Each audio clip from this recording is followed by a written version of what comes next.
Starting. Okay, so welcome, Phyllis. I see you there. I hope you can hear me and unmute yourself. Um, it's 10:30. Again, I'm going to thank everybody for coming and uh, and putting up with a subject that I find very hard to talk about. But since I had this revelation at around 4:30 in the morning, I'm very upbeat and excited to share it with you. So we're going to go today basically from everybody has an invite to the Kiddush I'm sponsoring December the 13th, 8 o'clock minyan upstairs in memory of my grandfather, a rabbi in 4 countries. My father, my mother, my brother all passed away within 30 days. So the candle is lit in my home for 30 days. It's just that's the way it came up. And so I'm sponsoring a nice Kiddush. So everybody, please come and enjoy and schnapps with me. Okay. Um, so with that said, uh, the the what we're trying to do today is to understand why this poetess Akhmatova chose these particular uh, biblical personages to write about. And next time, hopefully, we'll do Micah, which is Micah, the wife of David. But why she chose Rachel, and then she chose Lot, and then Micah, and perhaps others. I'm not quite sure. Um, to turn on. Okay. All right. Phyllis, are you there? Okay. All right. Everybody has a kumash. Okay. All right. So where we're going to go today is answering why this poet, which we'll see, has so much rahmanis, pity, comfort, sorrow, not only for Rachel, which we discussed last meeting, but now for Lot. Why is there such pathos and such feeling of comfort uh, for Lot's wife? Okay. And then finally, after we deal with this heavy, what does all this have to do with Moses in the final days of his life, which we'll get to. You know, I was given the honor very unexpectedly of um, of giving the Chassan Torah. It's an honor called Groom of the Torah, unexpected, and uh, and so the portion that I was put onto a chuppah. I'm a groom put onto the chuppah, and the portion they read is what we're going to discuss. How this poetess connects very subtly but clearly to the life, the end of Moses' life. What do they all have in common? What does Moses' end of life have in common with Lot's wife's end of life and to Rachel's end of life? There's a thread of beautiful continuity which we will answer now. Okay. Anybody have any input from the last sessions? Please raise you have any questions from the last time. There is the burial place of the Machpelah, which Susan mentioned. It does exist in Hebron. I haven't been there, but it was built by the Turks. As I understand, Susan, the Turks basically rebuilt it in the early part of the 20th century. So the Machpelah is there. Okay, so um, with no further ado, let us look at the Lot's wife. Okay, now Lot's wife. What does the Torah have to say about Lot's wife? Okay. We will get to that. There's not too much. I totally agree. 6 words. There's 6 words. There's Phyllis. Yeah. What do you need? This one. Yeah, sure. Yeah. Okay. Yeah. I think I brought. Okay. I hope I brought enough, but if there aren't, there's one more left of the poem that we're discussing today. Phyllis, you should have access to it. I sent you everything, Phyllis, and I know you Yes, I have it. know that you got the link because you're obviously linked up with us. It's a pleasure I to have have it. I have it. Yes. was the winner of the Torah Award given to women in prior years. This year, Nancy Maimon won it, but Phyllis is a Torah scholar, went to Ramaz a few years ahead of me, so she's a little bit older than me. Uh, but it's a pleasure to have you, Phyllis, and I'm sure you will contribute to our discussion. So what I want to do first is rather than go into the Torah, which we will discuss a lot of Torah, the text itself, which I sent to Phyllis, and which you guys will have very shortly in the books. Let's read the poem very carefully and and go on. Now, can anybody tell me what this poem, what is the structure of this poem called? Does anybody know? It's a 14-line poem. I'll give you a hint. It's 14 lines. Sonnet. It's a sonnet, right? And who made the sonnet famous? Shakespeare, absolutely.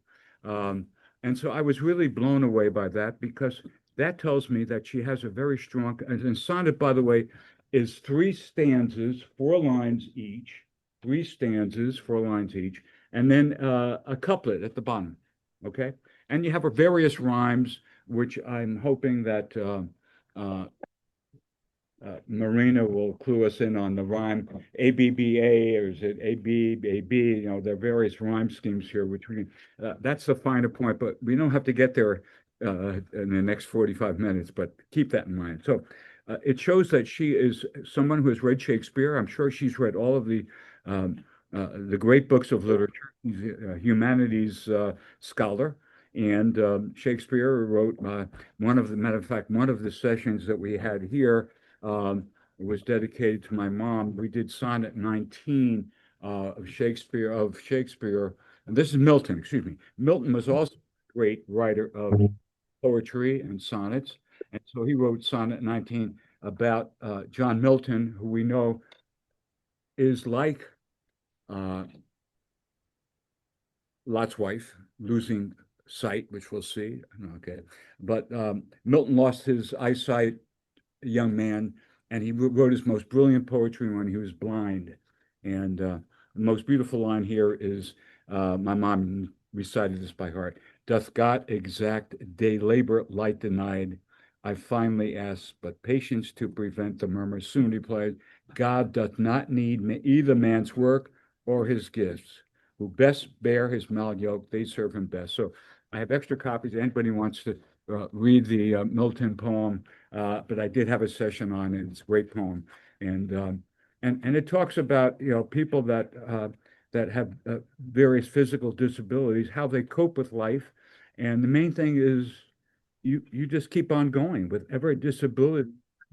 You just keep on going. So that's the idea. Welcome, Dave. Welcome.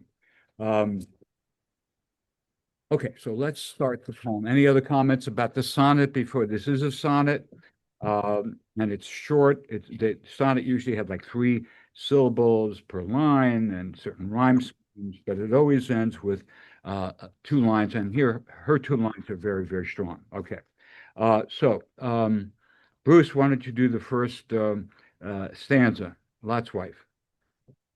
And the just man trailed God's shining agent over a black mountain in his mind, while restless voice kept hailing his woman. Not too late, you can still look back. Okay. Uh, Now, by the way, do we have a rhyme here? Bruce, is there a rhyme here? Yeah. Yeah, there is. I mean, track and back. Okay, good. Okay, so who we're talking about here? The just man trailed the shining agent. Who's the just man? Abraham. Huh? Her? No, but it says just man trailed. Abraham. No. Well, Say it louder. Lot. Yeah, Lot. That it was Abraham. I mean, she look. The poet looks as I say, she's a very sympathetic woman writing about women. I mean, her great poetry, Marina will tell us about women, elevating women. Whatever the role of woman is, she elevates it, and that's what I really sparked my interest. Is why Lot's wife? But we'll see. When we take it up to the level of Moses at the end of at the end. Okay, so the just man is Lot, and we know Lot. He opened up his home to the angels. He followed the direction of Abraham, who Ohel Petach, an open tent. Okay, so he was the one that brought them in, right, fellas? wanted to give up his daughter. Well, we will come to that. Yeah. Why do you say it's Here, Lot and not Abraham? Because well, I will get to that, okay? Um, because this is a story about Lot's wife. There's no mention of Abraham, no mention of Sarah here.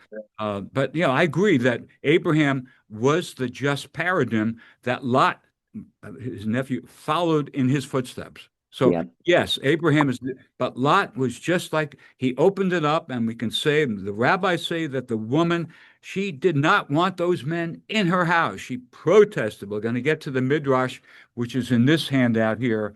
You guys that are online, it's the Pillar PDF that I sent you guys, the Pillar PDF. So we'll get to that. Okay.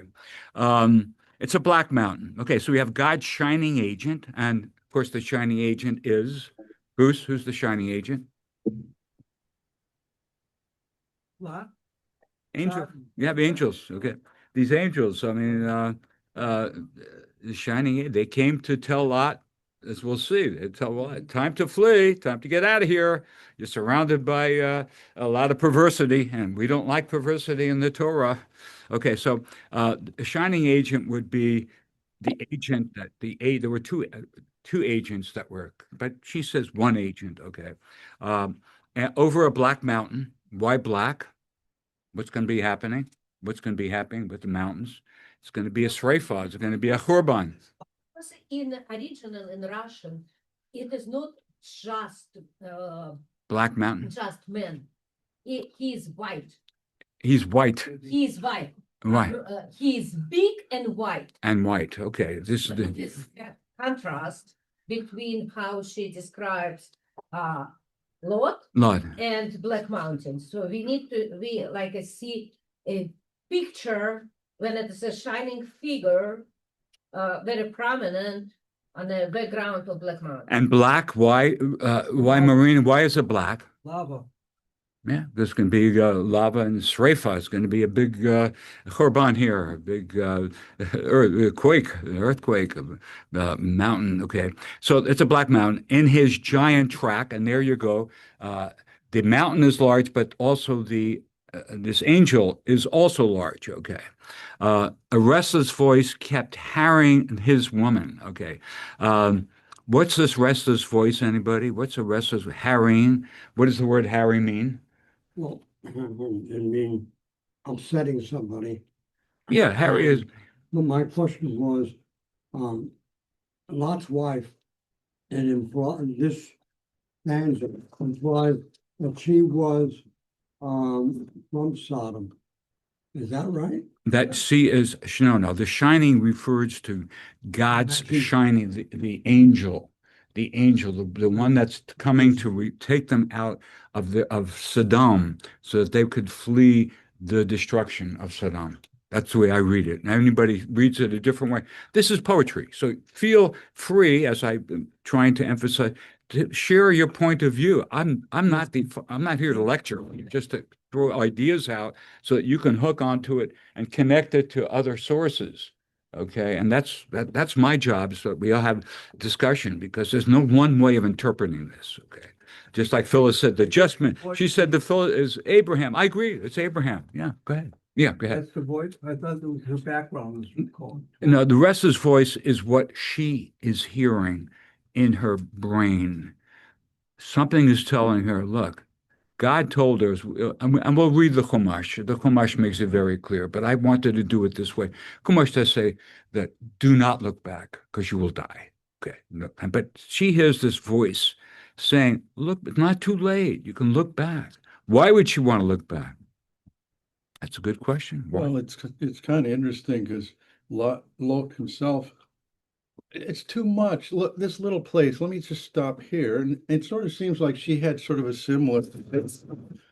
Just a minute, and it seemed, but it's okay. Oh, sure, we'll let you go to the something, but with her, it seems like maybe it was much more. What maybe it what was- does she have to give up? Specific. Let's talk specific. What is she giving up by fleeing? Is she Well, it's giving her up whole their whole home and their Okay. whole. whole Yeah, background. but what about the rest of her family? What do we know about the rest of her family? Yeah, the relatives. I mean, she's got relatives there. She has two daughters that are there married to Sodomites. So she's losing them. Well, this is a woman in grief. You got to sympathize with her. I mean, she's not all that dark and evil. I mean, she is. I mean, it's a shock to her. She's harried. Harried is you repeatedly demand something from someone. You cause angry, get them angry and worried. So this voice speaks to her. Pardon? Here we are talking about like second stanza. Yeah. So even in this translation, it is not about the rest of the family. It is a play. It is place. It is when she mentioned sons and daughters. Yes. She said that where sons and daughters blessed your marriage bed. So it is not about them personally. It is about place. She's very connected to the place, and that is exactly what I agree. I agree. And we'll get to the so Marina, you introduced the second paragraph, so why don't you read Maybe it? Lot was thinking of her to sort of, again, slow it down. Let's just stop on this little place right here. We don't so rush away up the hill. Maybe, I don't know. I mean, she has second thoughts, put it that way. She has second thoughts about having to leave. She doesn't want to leave. Okay. That's what's strongly implied here. And okay, now we're going to get into some really interesting language. Again, translated from the Russian, and you can make the Red Towers. Okay, let's talk about read the 4 lines, Marina, please. Yeah. The red clouds, your native Sodom, the square where once you sent the spinning shed, and the empty windows set in the tall house, where sons and daughters bless your marriage bed. Okay, now Red Towers. Let's talk about Red Towers.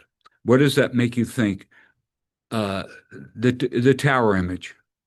Where else are towers very important in the book of Genesis? Anybody? The towers of Babel. Yeah, the towers of Babel. So, and I think there may be a reference to the towers and what happened to them. They were destroyed. I mean, they got the generation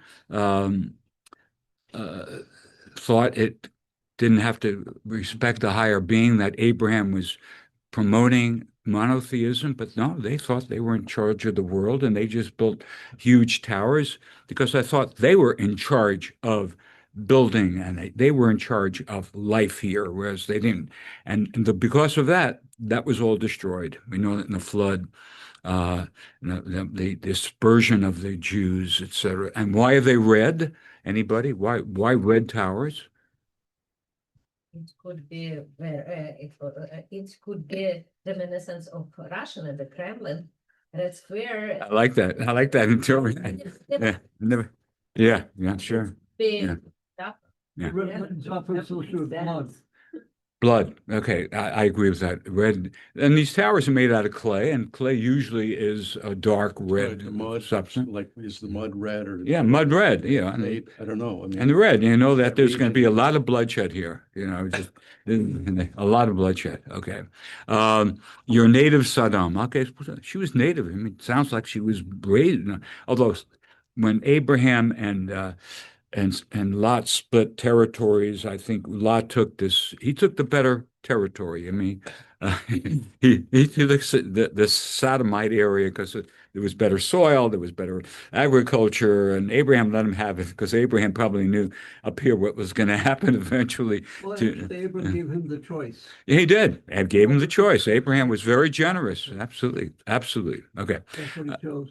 Okay, now, like Marina said, she's talking about the square where you once sang, okay, the spinning shed. She's a woman of the house. I mean, she spun clothing, um, the empty windows. Now, as she looks back, she sees empty windows set in a dark, where son, now very important, Marina, because this is very specific. Sons and daughters bless your marriage bed. Okay. So, Okay, let me hear your point of view. and daughters bless your marriage bed. Okay, So good. it is about place. It is not about like members of the family that she left behind. Okay, but it's hard to dismiss why she would mention sons and daughters unless She didn't even have sons. Unless there was, she missed them. I mean, look, she's looking back. Not too late to look back. And what's back there? Not an empty house. There are still sons and daughters back there. Because she's not gonna see them again, they're gonna be destroyed. Even, I think any human being, you have, let's say you're estranged from a child, you haven't the kid doesn't speak to you, people have shared this kind of thing with me. There's always that hope that it's your kid, there's gonna be a chance. I mean, But for her now, I'm feeling like. I mean, there were a lot of descriptions during the Holocaust of children being separated from their parents. The parents went to the destruction, and the kids were saved. Yeah. It is. I totally agree with Marina. It's a bad place, but I think that the whole mood of the poem is her sympathy for this woman, a tremendous sympathy, who's bereft. She is now, in a sense, like Rachel. Rachel cries for her children. We read about that in Jeremiah last week, that Rachel, when the children were fleeing from the destruction of the first temple, they came in front of Rachel's unmarked grave. Again, an unmarked woman. Again, this is a woman that is bereft of children. She is.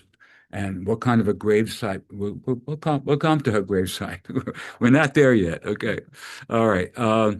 Marina, you're absolutely right. It's a bad place. She hates leaving this place. And I agree with you. This place means a lot to her. Yeah. Do you forgive all her life? Yes. In- Yeah. And it is simple for everybody to miss this way. That's, okay. Now this gets deeper and deeper. Okay.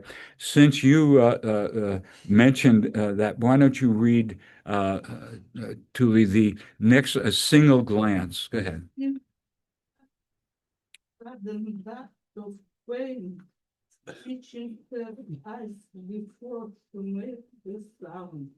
Her body flex into transparent soul, and her swift legs rooted to the ground. Joseph, hi, Joseph, welcome. Okay. A single glance. Okay. She darts him. She has to look back. Now, I find it very intriguing. Stitching her eyes. What is it in the Russian? Stitching her eyes mean that she turned back and her eyes are stitched. It means that she has no eyesight. Doesn't that mean that? That's the way I read it. So before she made a sound, okay, so that's very ambiguous what that means, stitching her eyes. Because the rabbis make a big deal of that. One of the reasons that she is killed, because nobody but Moses can see God, the image of God. And she is looking back, and God is doing the destruction. And that's one of the reasons that she has a severe penalty. Yeah. To me, stitching her eyes means that she looked back and her eyes were attached to what was behind her. Stitched. Yeah, but That was stitch means, attachment. stitch means His that. eyes are fixed to the Yeah. place. Is that what you see it too? Maybe. Yeah. I mean, Okay. yeah. I'm just throwing it out because it's ambiguous. I said it's very ambiguous what that means, stitching her I'm eyes. thinking of surgery Yeah. and stuff. And yeah, one of the themes that we're going to see here is the eye to eye. We had Leah's eyes, which were very dim last time. And we're going to come up to Moses' eyes at the end if we have time. Moses' eyes in his final moment. Yeah. Okay.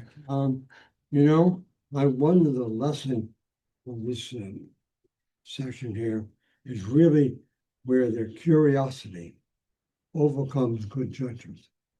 And our curiosity to see the former city that she lived in overcame any reluctance she had or whatever the rules were written in Lloyd, I would agree with that. I would agree with that. Not Yeah. looking back. Yeah. I'd agree with that, but I would Curiosity add one overcame. other thing. It's curiosity mixed with motherly pangs of pain, tremendous pain, having to leave her daughters and know that they would be destroyed. Yeah. I don't know. I mean, I think like you were saying, Joyce. kind of every choice. Yeah. everything, the place, but also everything else. I mean, I'm just, if it's happened actually among our people for different generations in some way or another, get out, do it now, something, and like in the 30s, some people, let's go.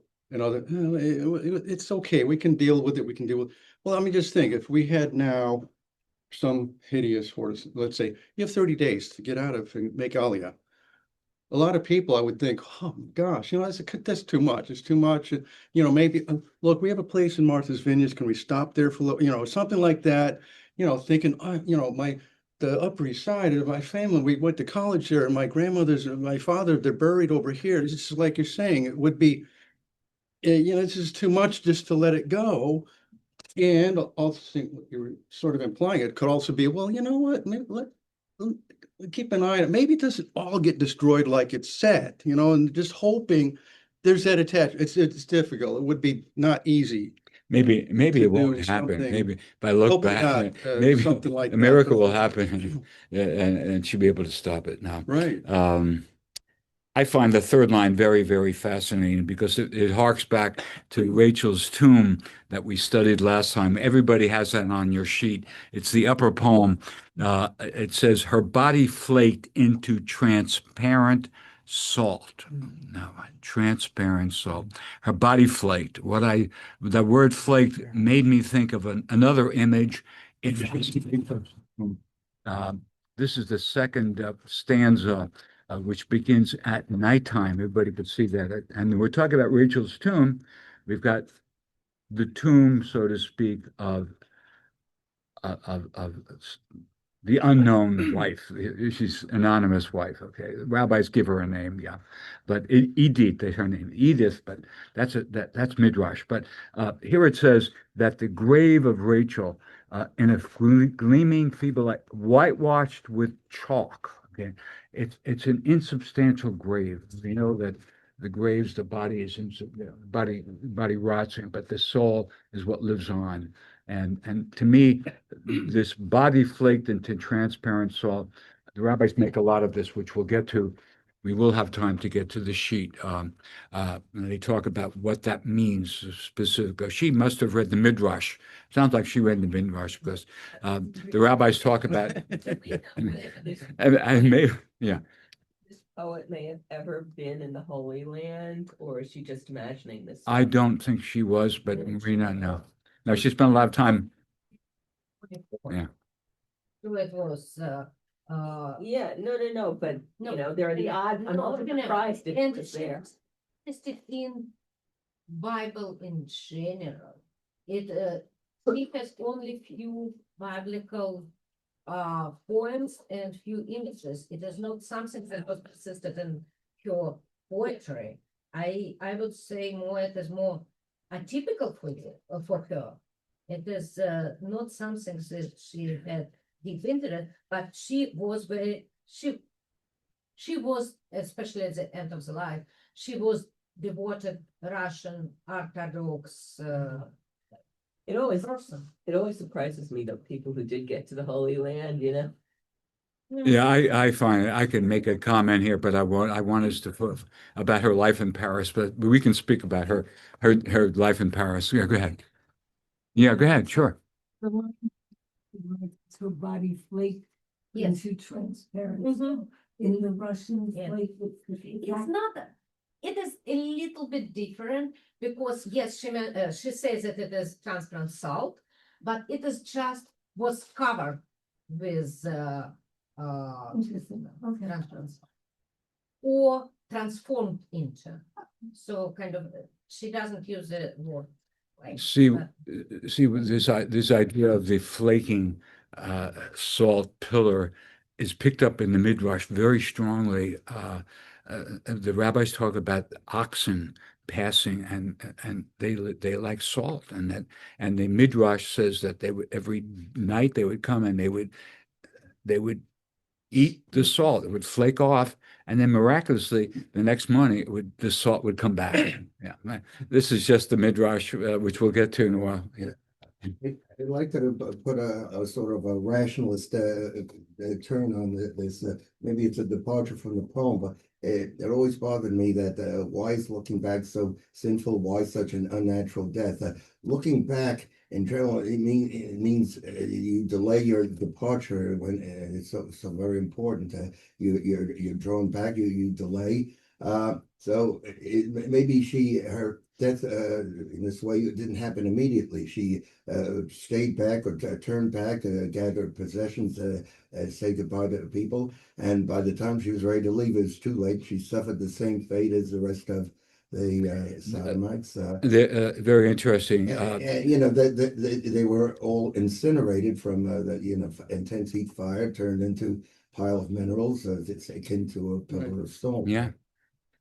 The word in Hebrew is vayismahameha. Phyllis knows that word. It means, and she delayed. And there's a trope when you chant the Torah with the tropes. It's one of the longest tropes because it shows that she really is pausing. I mean, vayismahameha, and she just was sighing and paused and waited and she had to look back. She had to look back. And her swift legs rooted to the ground. Okay.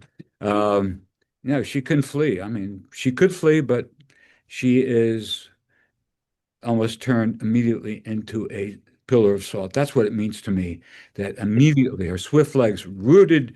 That she immediately God performed this supernatural act, and she's rooted to the ground. Now, the last go ahead. No question. Can the salt be at all a reference to being used, where the carbonot are, either to kosher something or, I mean, we have to have An salt. interesting take. know. The reading that I have done has not gone in that direction, but why don't you develop the idea and share it more with me offline so we can explore it? Because it says very specifically in the Torah that with these sacrifice, you should add salt. Okay. Yeah, it's also, Yeah, you know. you're adding melach. Because you want it to have reach nichoach. You want it to have a pleasing aromatic smell along with the other aromatic spices. When you're burning so many coals during these holidays, the smell is awesome. So you've got to mix it with pleasant. And yeah, salt is a pleasant to me.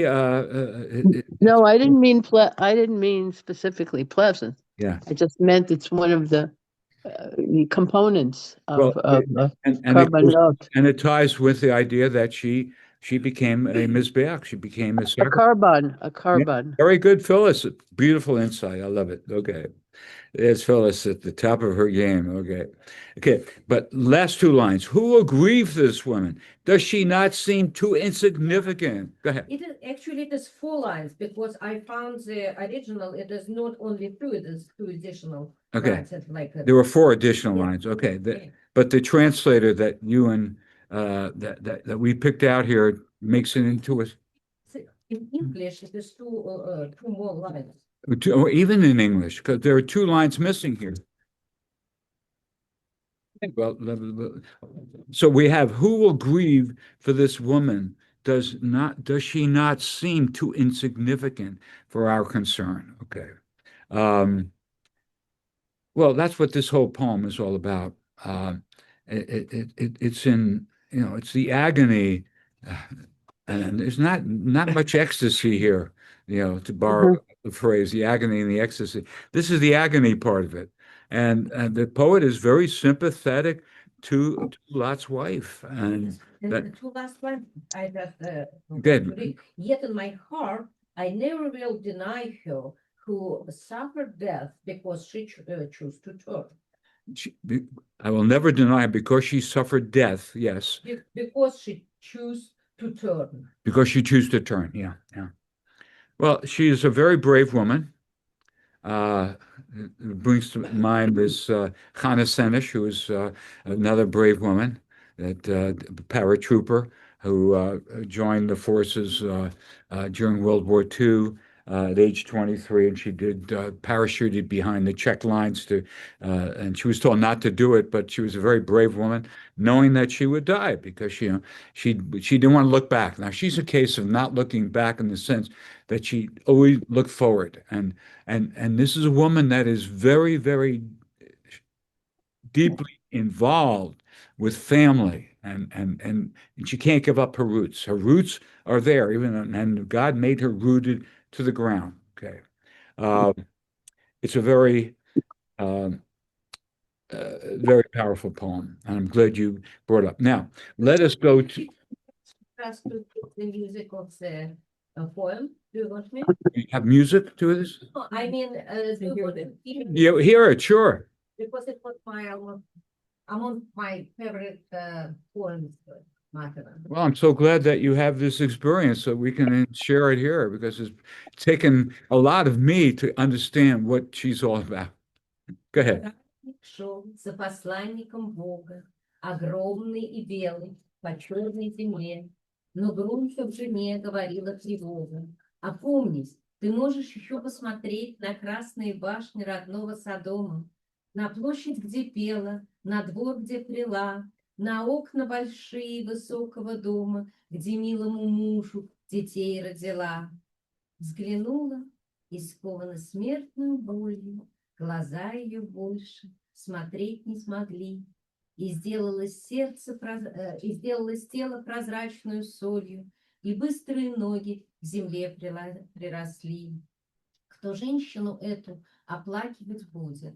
Не меньше ли мчится она из утраты, лишь сердце мое никогда не забудет отдавшую жизнь за единственный взгляд. Thank you. Yeah. Very expressive. It reminds me of when my mom would recite. She knew the Psalms by heart, but she in Hebrew. But when she recited Milton, I mean, she really got into it. And I said, "How can you have such a passion for poetry?" And I'm very glad that you're sharing your passion and going back to your youth. And it's a very powerful poem. I mean, she's a very powerful poet. I mean, and we have a few Russian speakers here, so I'm very glad that anybody who sees or attempts to see God will be immediately destroyed. I mean, that's just it. Moses is the only one that was permitted to see God, and he only saw the shadow of God. He never saw God, the Shekinah, as we say, the shadow, the Spirit of God. He never saw him. Is it seeing or disobeying? See that you cannot see. No, I understand that, but Okay. wasn't she commanded not to look back, and so she disobeyed? She that? disobeyed. Yes, she disobeyed. Yeah. But she didn't know why. She was just told not to look back. She The didn't know angels she told would her. see Yes. God. Yeah. But she did, but the angels didn't tell her that she would see God. Right. They I just agree said, with that. Yeah. There's something missing there because usually a punishment comes when you have to be given warning. The Talmud talks about this all the time. You have to be given warning. Pardon? Did it say that her name is CD? No. This is Midrash. Again, this is Midrash. Okay. The rabbis have to come up with some type of a name for her. Okay. Okay. Okay. Let's go. Joseph, do you have the sheet in front of you? I sent you the link. You should have the link. It says it's the attachment. It says pillar. I sent it. You can open it up. Okay. Dave, Dave, are you there? Dave? Okay. Yeah. You have to unmute yourself. Yeah. Dave, okay. Yes, I am there. Okay. David, do you have the sheet? No, I do not. The pillar. I sent you a link to Okay. it this morning. It's at the bottom. It says pillar. You click on it, you open it up, and you can see it. Okay, let me see if I can get it. If I can, I'll just listen in if I can't get it, okay? Okay. this morning you sent it? Yeah, I sent it this morning. You should have, Phyllis. Oh, I Sent you the link particularly. I sent you the link. I always send Phyllis the link, okay? don't At see the it. bottom of the email, it says PDF pillar. Oh, oh, Yeah. I don't see that. How did you send it? I sent I it. don't see it. Your three emails. I sent to all of them because I'm not sure which Yeah, one of them doesn't work. Yeah, whatever. Yeah, I sent it. Okay. don't have it. Sorry. Okay. Arlene, would you do the next one? Others say. Others say that because she sinned with Saul, Lot's wife was punished with Let's Saul. stop here. How did she sin with, look what the extent the rabbis go to show that she is. Do you have one of these sheets? I got it. Okay, yeah. Yeah, you gotta have one. Yeah, okay.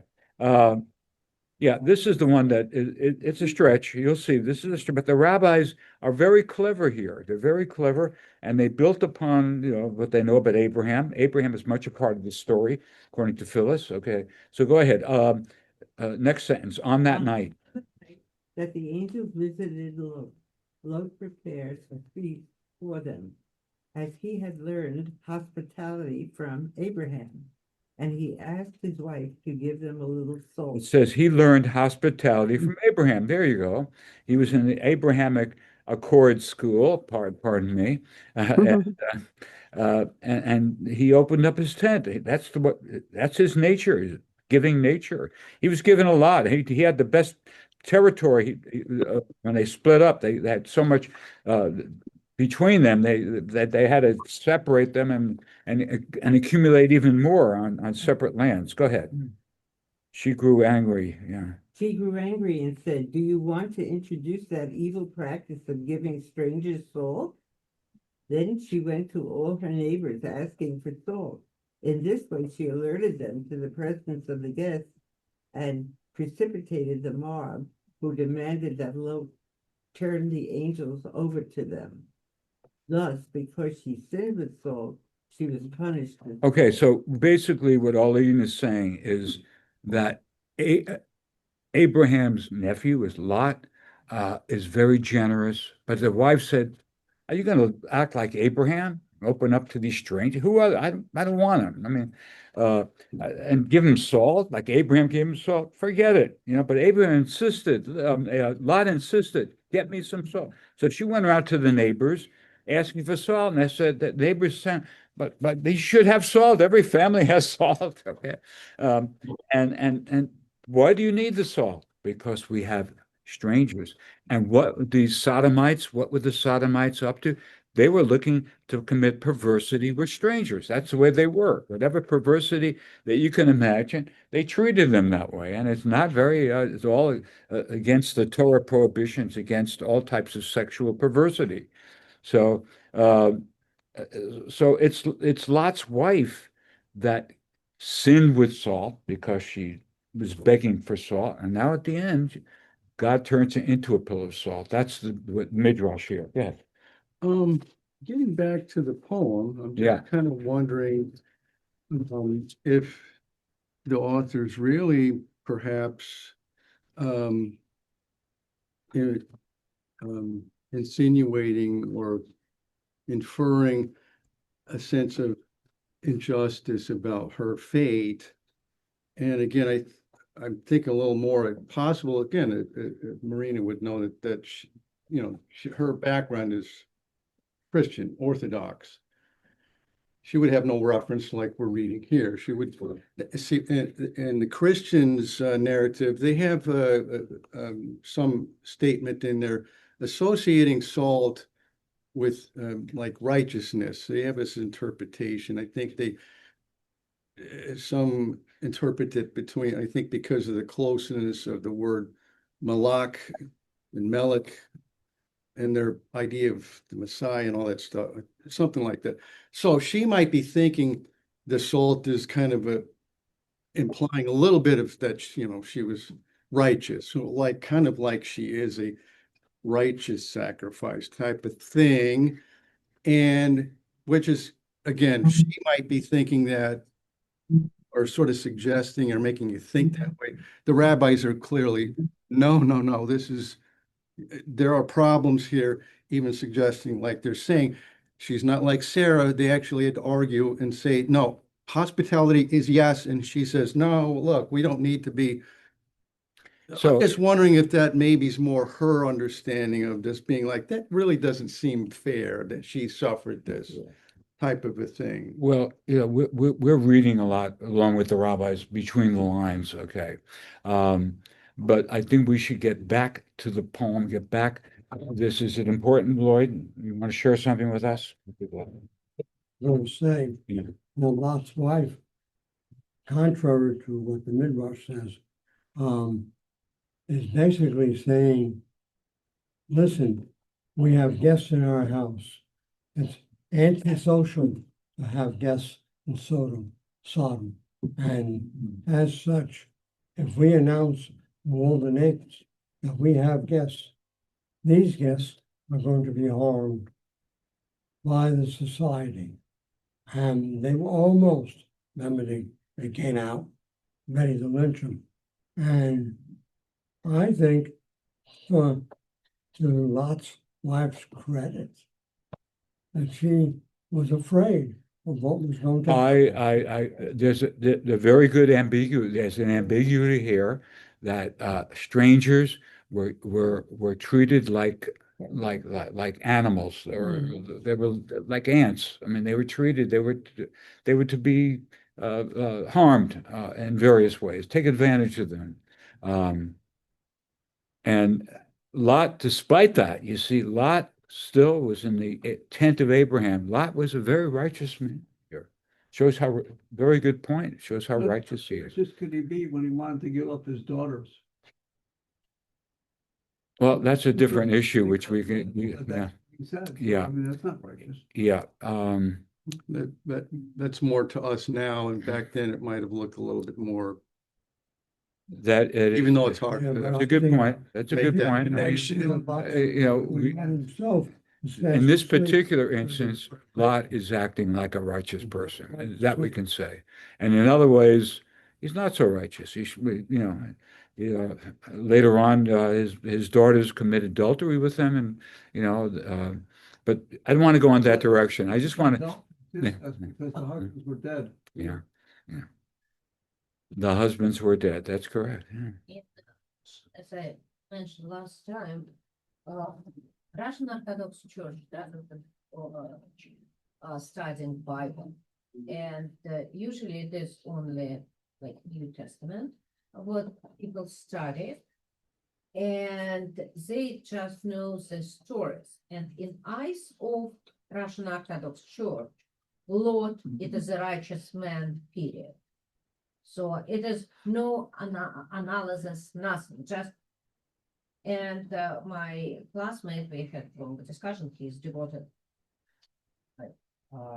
Christian, and he was really surprised that I did show him what's the problem with Lot. He never saw this way, and he's very educated. So Mhm. when they just don't have this information and they don't care. I mean, I'm trying to veer this more to from a Judaic traditional point of view. There's one other reference that Mr. Howard does not mention here, does he? So let me, because we have 10 minutes left, I want to get to what a very important point here. Let me finish reading. As for the pillar of salt, it can still be seen to this day. All day, oxen lick it, and it decreases until nothing remains but her feet. But in the morning, the pillar of salt grows afresh. Those who see it are required to say the benediction to be pronounced on seeing Lot's wife. This is from the Talmud, the tractate of brachot, of blessings. Blessed be he who wrought miracles for our ancestors in this place. Okay. What is not mentioned here is mentioned, another part of the Talmud is that Moses, supposedly, before he passed on, was shown the pillar of salt by God, pillar of Lot's wife salt. And I labored that. I said, why is that so important? So I went, I was given this honor, passed on Torah, and they read the end of the Torah. So I decided, I decided to look at it very closely. I would never do this. But it does say at the end of the Torah that Moses was an Ish Elohim, okay, means a man of God. And I'm using a Talmudic exegesis. It's called Gezerah Shava. It means that when there's a word used in one part of the Torah and there's another word in another context used in another part, you draw a distinction. You can draw a connection between the two. Okay. And so the end of Moses' life, what drew me and this is my revelation, that does Moses have a burial place? Yes or no? No. Yeah. Well, not that we Yes. know of. We just don't. He does, but we don't know. Know where it is. Okay, we don't know where it is. And that brought my connection to Rachel. Really, no one knows where she's buried along the way, but we don't know where she could be. In Bethlehem. No. She's not buried with the. No, last session we covered it very clear. She died in childbirth and she was buried anonymously along the way, and for a good reason. Okay, Lloyd's was very good because if there was a monument there, you have these robbers come, the grave robbers come, and they steal from it. But it's an anonymous grave, and that was the last poem. If you go to my last session, which is recorded, and I'll send it to you, you'll see that we discussed very, very significantly why her grave is anonymous and why. So where are people going to now? Because they have identified a spot and that's where everyone Well, goes. okay, let's wait to the end. Let me finish this Gezerah Shava. So you have so that Moses and Ish Elohim, we need some man of God. Okay, now if we have time, if you guys would, this is really very important. So why don't everybody take a chumash and we can read some Torah and Phyllis, if you're still there, we are in Deuteronomy. Oh. Before, if you in your Torah, we are in Deuteronomy 34. And we are going to be on page, okay, 34. So in the Hertz, we are on page 916. Okay, so this is Deuteronomy 34, 5, 6, and 7. Okay, 5, 6, and 7. Okay, everybody should be there. What? Deuteronomy, what? 916. 916. Okay. Oh. Okay. And I'll read it. What? Vayikrat Sham Moshe. Moses died there. Eved. Okay. Okay. The Eretz Moab. So Moses died there. Okay. He is a servant of God in the land of Moab. Very important here. We got to talk about another Moabite burial according to God. Okay. Vayikbar oto b'gai be'eretz, and he was buried in this valley of the Eretz, the land of Moab, Mul against Beit Peor. It's a location. V'lo yada ish. Very important words. Lo yada meaning we don't know. Ish et kavuroto ad hayom hazeh. We don't know where he is buried until this place. Now, what? Okay, Phyllis, you with me here? Now, Phyllis, what is the great question that the rabbis ask here? Okay, what's the great question? Yeah, Phyllis, do you know what where I'm heading here? Okay. Okay, we have mentioned at the beginning of the Parsha of Zot Bracha that I had just mentioned. Zot Bracha, Moshe is a man of God. Now we have another mention of the word Ish in number 6. Okay, the Ish lo yoda et kavurto. Nobody knew. Nobody knows where he's buried. No man knows where he's buried. Now, what's the problem, Phyllis? Come on. Oh, it doesn't say Isha. No, look, no, it said earlier. No man. Moses is a man. He's a holy man, but he's a man. Here it says, but no man. That would include Moses. Moses would be included, not knowing where he's buried. So how could he say here, Moses wrote the Torah? We know that. And it was accepted by all. So how could Moses be writing about that? I have no idea. They say he didn't write this part. What? They say he didn't write this But part. we'll get to that. Okay, we'll get to that. Okay, they say this is what the rabbis say. They say that Joshua, who inherited the mantle, that Joshua wrote these lines. The other one, Mhm. which I find so moving, is that when it came to Moses to write these lines, he cried. Marina, I want you to hear this because this is very, he cried. He knew that he had to go. He knew he would not see the promised land, and he knew no one would know where his grave is. No one can come and worship the grave that they go over here to the Holy Land, in the holy places to worship the graves of our forefathers in the cave of Machpelah. But when he wrote it, the rabbi, he shed tears instead of ink going into the part, he shed tears of sadness. And what happened to those tears? Those tears dissolved.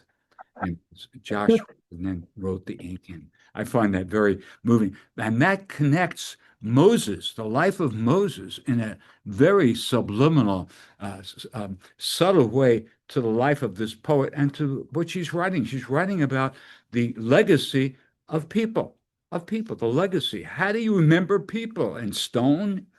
She's saying, that's not the way you remember it. The stone flakes away. It all means nothing.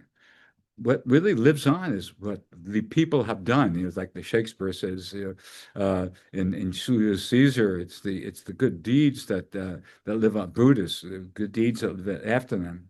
Go ahead. You wanted to say something? Yeah.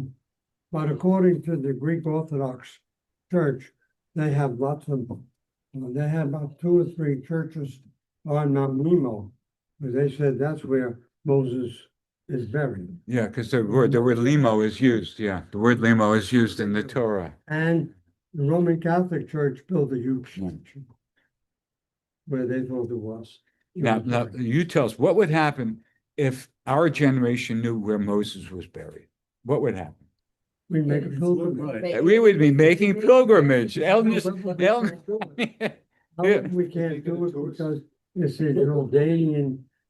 Jordanian territory, and Jews are not allowed to. I mean, I had to share this Moses thing because Moses was turned into a great spirit. He's a Navi, and we believe in the rebirth of spirits, and that the spirit of Moses will come back. Somebody will be the living Moses in this generation, another generation. It's an intriguing thought, and the same thing with Rachel. Rachel is crying for the children of Israel as they're being exiled. And Lot's wife is crying for her deceased children. And Moses is very sad because he knows that he'll never go to the promised land. And he will not have a grave that people can come and remember him in personally. Richard, I thought you were going to connect the tears of Moshe when he cried to The salt tears in are the very tears. good. The tears The of salt in Rachel. the salt in the Good. tears Phyllis, you're to at the top of Lot's your game. wife.